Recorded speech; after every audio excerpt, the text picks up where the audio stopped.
Baik, Bapak-bapak, Assalamualaikum warahmatullahi wabarakatuh.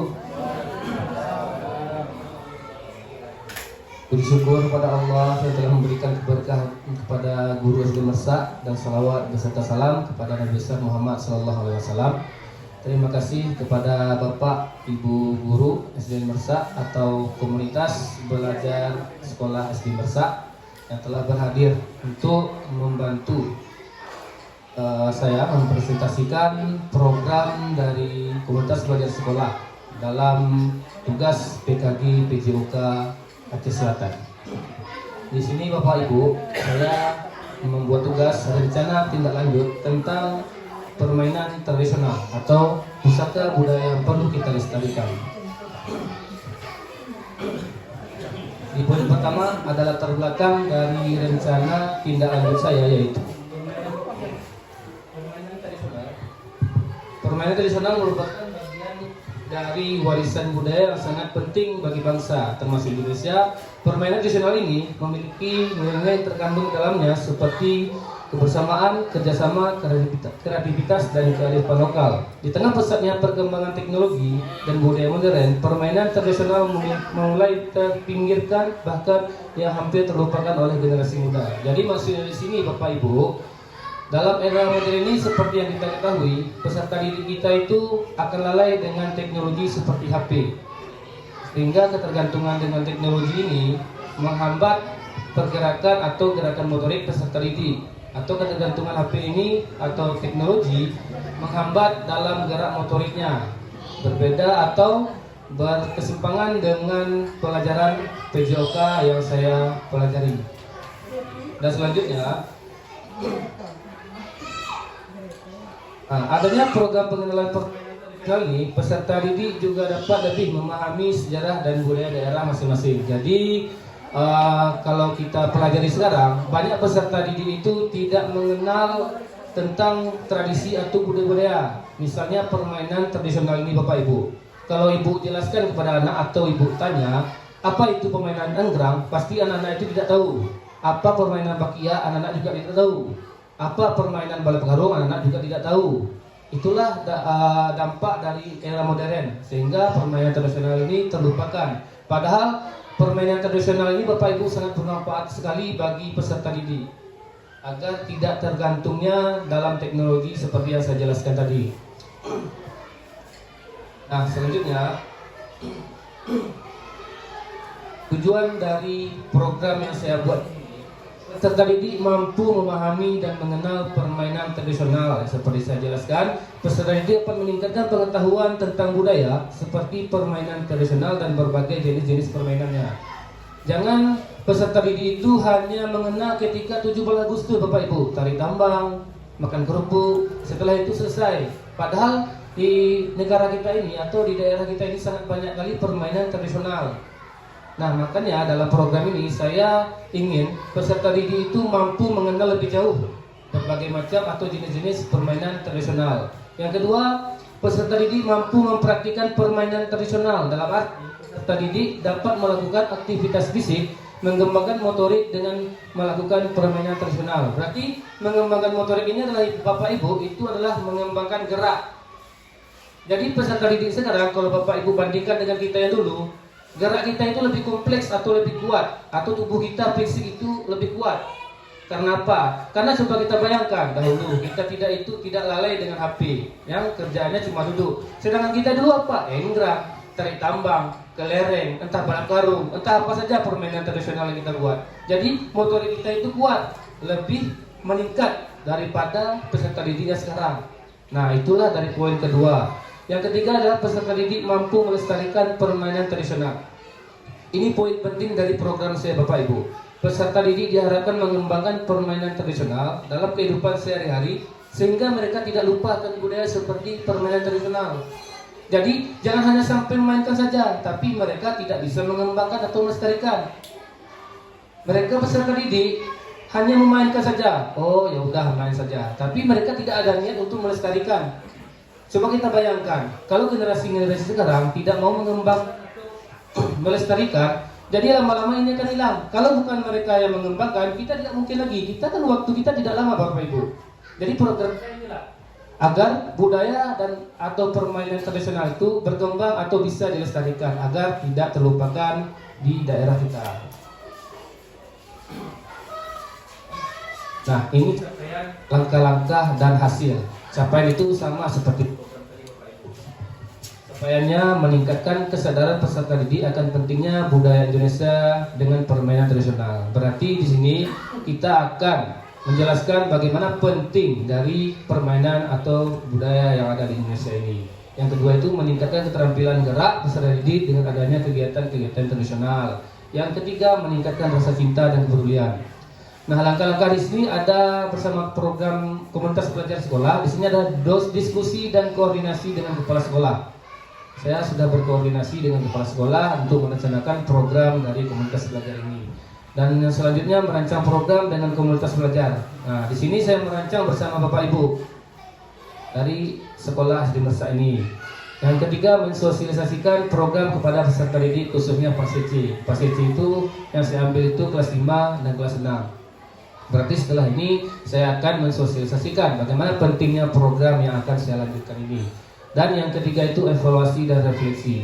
Evaluasi itu ketika misal dalam permainan nanti atau dalam perlombaan tradisional nanti, kalau misal ada kekurangan dalam permainan yang kita buat atau perlombaan, saya mengharapkan dari Bapak Ibu untuk mengevaluasi dan memberikan umpan balik kepada saya sehingga permainan atau perlombaan yang saya buat itu menjadi lebih maksimal untuk kedepannya. Hasil dari program ini adalah guru fasilitator memberikan kesempatan kepada peserta didik untuk meningkatkan pengetahuan dan keterampilan. Nah, di sini itu Bapak, belum saya jelaskan hasil. Di sini saya menerapkan pembelajaran berbentuk model SEM. Kalau dalam pendidikan olahraga itu Bapak Ibu ada 3 pembelajaran. Pertama model pembelajaran gerak, 1, 2 pembelajaran kebugaran jasmani, 3 pembelajaran SEM.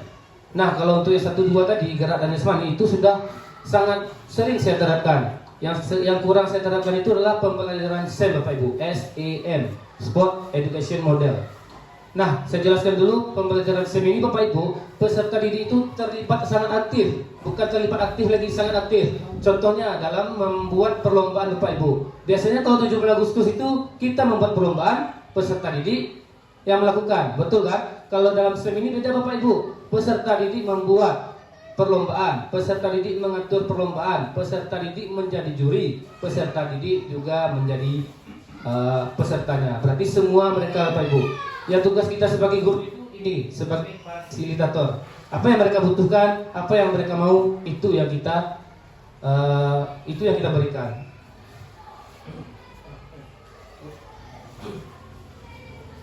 Nah, program dan mitra komunitas ini yang saya rancang Bapak Ibu ya. Di sini target pesertanya sudah saya jelaskan tadi, fase C, kelas 5 dan kelas 6. Kalau untuk tempat pelaksanaan, pertama untuk sosialisasi sudah jelas saya melakukan di ruang kelas. Yang kedua itu lapangan sekolah, dan yang ketiga ini opsional Bapak Ibu pilihan, yaitu lapangan bola simpang 2 yang ada di luar sekolah kita, itu opsional pilihan. Kalau tidak bisa melaksanakan di lapangan sekolah. Waktu pelaksanaan itu hari Sabtu tanggal 30 November 2024. Karena mepet waktunya, jadi saya tidak mau harus melaksanakan di jam seperti itu. Mitra komunitas belajar ini sudah jelas guru PJOK sebagai fasilitas, dan saya mengambil satu mitra lagi yaitu guru seni budaya. Sebagai apa? Sebagai peserta didik itu untuk mengenal alat yang lebih baik. Karena saya lihat di buku seni budaya banyak sekali alat-alat tradisional atau sesuatu budaya-budaya tradisional yang ada di buku seni budaya. Saya harap guru seni budaya ini bisa memaksimalkan alat-alat yang diperlukan pada peserta didik untuk perlombaan. Untuk guru IPS itu saya mengetahui berarti ada sejarah-sejarah yang mereka pelajari. Saya harap guru IPS itu menjelaskan sejarah-sejarah tentang olahraga tradisional atau budaya-budaya yang bisa dikembangkan. Yang itu orang tua dan masyarakat. Nah, di sini saya mengharapkan orang tua peserta didik itu bisa lebih memotivasi peserta didik untuk melaksanakan atau kegiatan-kegiatan tradisional ini. Nah, di sini Bapak Ibu, saya sudah mempelajari aset-aset yang ada dalam sekolah atau dalam pembelajaran. Pertama itu aset manusia, guru PJOK, guru kelas, peserta didik. Itu aset manusia Bapak Ibu. Kalau aset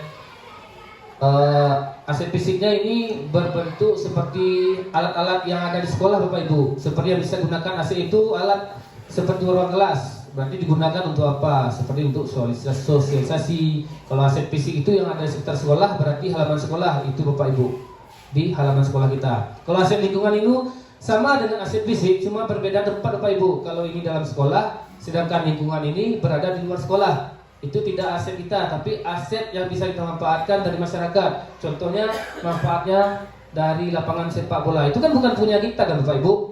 Itu lingkungan, jadi itulah aset lingkungan, beda dengan aset fisik. Yang terakhir itu aset budaya. Aset budaya itu adalah penjelasan dan pengertian yang ada dalam sejarah atau tradisi permainan tradisional. Nah, di sini ada rencana evaluasi. Evaluasi dilakukan menyeluruh dan dilaksanakan kegiatan secara berlangsung. Nah, ketika perjalanan berlangsung, saya akan memberikan sebuah survei kepada Bapak Ibu, peserta didik, komunitas belajar dan masyarakat. Di sini Bapak Ibu bisa memberikan umpan balik kepada saya sehingga saya bisa membuat program ini berjalan lebih baik lagi. Ketika ada kekurangan dalam program ini, saya mengharapkan sekali Bapak Ibu, apa yang perlu saya tingkatkan, mohon diberikan umpan balik sebaik-baiknya. Nah, di sini kemungkinan tantangannya. Pertama itu pengolahan waktu yang saya bilang tadi Bapak Ibu. Jadwal yang padat itu adalah kendala dari saya, sehingga saya itu harus mencari solusi. Solusi yang saya dapatkan itu adalah mengatur jadwal pelaksanaan agar lebih efisien. Karena jadwal dalam sekolah ini sangat padat, apalagi ketika mau ujian ini. Yang kedua itu motivasi, kurangnya minat peserta didik berpartisipasi. Jadi solusinya melakukan pendekatan positif, memberikan tambahan seperti aktivitas menarik. Jadi penting bagi kita untuk melakukan pembelajaran menarik Bapak Ibu, untuk meningkatkan motivasi belajar atau keinginan tahu dari peserta didik. Makanya kalau peserta didik itu kurang mau sekolah, kurang mau belajar, jadi sepertinya pembelajaran kita itu kurang menarik Bapak Ibu. Bukan peserta didiknya memang malas, tapi itu kita kaji dulu, berarti pembelajaran kita yang kurang menarik. Berarti kalau kurang menarik, tolong kita pelajari lagi bagaimana cara pembelajaran kita itu lebih menarik, sehingga peserta didik itu mau ke sekolah lebih rajin, mau mengerjakan pekerjaan sekolah juga dengan rajin. Yang ketiga itu faktor alam. Nah, di sini lapangan yang mempengaruhi kondisi cuaca. Kita seperti yang kita tahu Bapak Ibu, di bulan November ini kan musim hujan. Jadi ketika ada hujan atau di lapangan becek atau apa, jadi kita tidak bisa melaksanakan kegiatan outdoor seperti perlombaan. Jadi solusi yang saya ambil ini, mau tidak mau saya meletakkan dalam koridor yang layak. Dalam koridor berarti depan kelas, karena berhubung di depan kelas itu bisa kita pakai dan tidak terkena hujan. Kalau saya lihat, berarti ini solusi yang saya dapatkan faktor alam. Nah, dari sini penjelasan saya untuk program atau rencana tindak lanjut saya. Mungkin dari Bapak Ibu ada pertanyaan atau tambahan bagi program saya ini, saya persilahkan Bapak Ibu.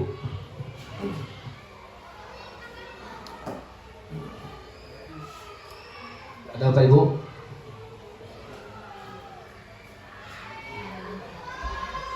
Udah, berarti terima kasih Bapak Ibu. Saya harap kertas yang saya bagikan untuk umpan balik diisi sebaiknya agar saya bisa menjalankan maksimal program rencana tindak lanjut yang saya buat ini.